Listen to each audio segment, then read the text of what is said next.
opening 2 rounds of the season are complete. Drivers and teams alike left their mark on the championship. There's plenty to talk about, plenty to take away, so let's see what we learned from the opening races of Season 6 of the ABB FIA Formula E Championship.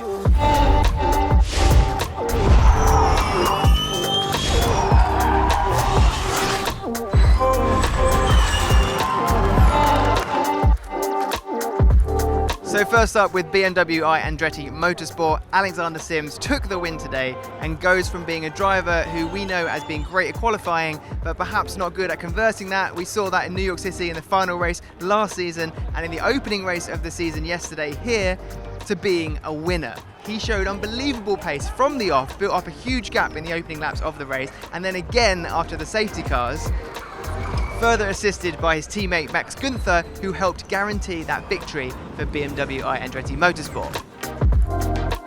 The 1-2 was not to be, however, as Max Günther was issued a 24-second time penalty post-race for overtaking during the safety car. To be honest, firstly, the 3 pole positions seems crazy. For the first 2 poles to not be converted into wins, inevitably is slightly disappointing, and so to be able to execute a really good race today and get the win is a phenomenal feeling. Real credit to the whole of the BMW team who've stuck with me through all of last year, through some tough times, and so yeah, to get the win is pretty cool. Lucas Di Grassi found himself on the podium again today, his 31st podium in 60 races, and out of all of the former champions, it's safe to say that Lucas has performed the best in the opening 2 races. Always a calculated drive for Lucas Di Grassi, and he has that ability in the heat of the moment to weigh up risk over long-term goals. He managed his energy well when attacking and being attacked. More driving like that will almost always lead to more podiums, and for Di Grassi, a potential second championship. A great start to the season for Stoffel Vandoorne and Mercedes-Benz EQ. They walk away with 2 podiums. It's clear that the experience formed from his previous season in Formula E has gone a long way with the new manufacturer team. Going into this season, the story of the German giants was always going to be prominent, but did we expect them to perform as well as they did in the opening 2 races? All 4 German manufacturers with podiums, 2 if you're Mercedes. A clean sweep for the German manufacturers, as even if the teams aren't German teams, they're powered by German powertrains.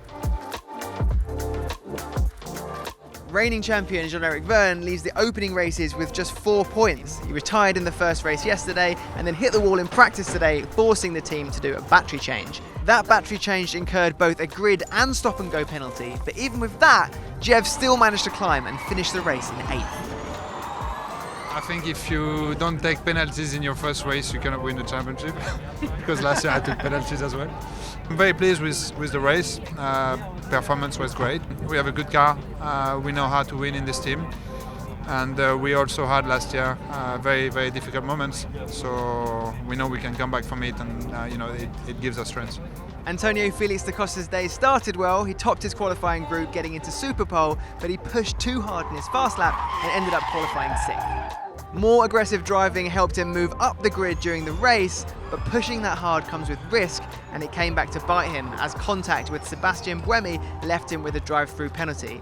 He leaves here with just 3 points, 1 for the fastest lap in the qualifying groups, 1 for the fastest lap in the race, and 1 for finishing 10th today.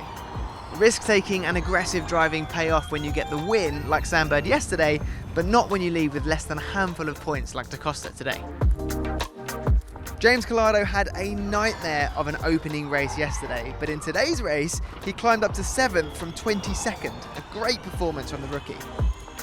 Honourable mention for Nissan Edam's driver Oliver Rowland. He looked very promising last season, and 2 very consistent drives in the opening 2 races of this season puts him 4th in the standings. So that brings the opening weekend to a close. A great way to start with 2 action-packed races, but there is a long way to go until we see who is crowned Season 6 champion. Let us know in the comments what you thought of the opening 2 races and which driver impressed you the most.